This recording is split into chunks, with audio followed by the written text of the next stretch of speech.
ان ستاروں کی قسم کھاتا ہوں جو پیچھے ہٹ جاتی ہیں اور جو سیر کرتے اور غائب ہو جاتی ہیں، اور رات کی قسم جب وہ پھیلنے لگتی ہے، اور صبح کی قسم جب وہ نمودار ہوتی ہے، کہ بے شک یہ قرآن اس فرشتہ عالی مقام کا سنایا ہوا پیغام ہے جو صاحب قوت ہے، مالک عرش کے ہاں اونچے درجے والا ہے، سردار ہے، ساتھ ہی امانت دار ہے۔ اور مکے والوں، تمہارے رفیق یعنی ہمارے پیغمبر صلی اللہ علیہ وآلہ وسلم دیوانے نہیں ہیں، اور بے شک انہوں نے اس فرشتے کو آسمان کے کھلے کنارے پر دیکھا ہے،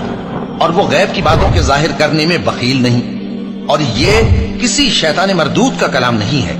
پھر تم لوگ کدھر جا رہے ہو؟ یہ قرآن تو تمام جہانوں کے لیے نصیحت ہے، یعنی اس کے لیے جو تم میں سے سیدھی راہ چلنا چاہے، اور تم لوگ کچھ بھی نہیں چاہ سکتے مگر وہی جو اللہ رب العالمین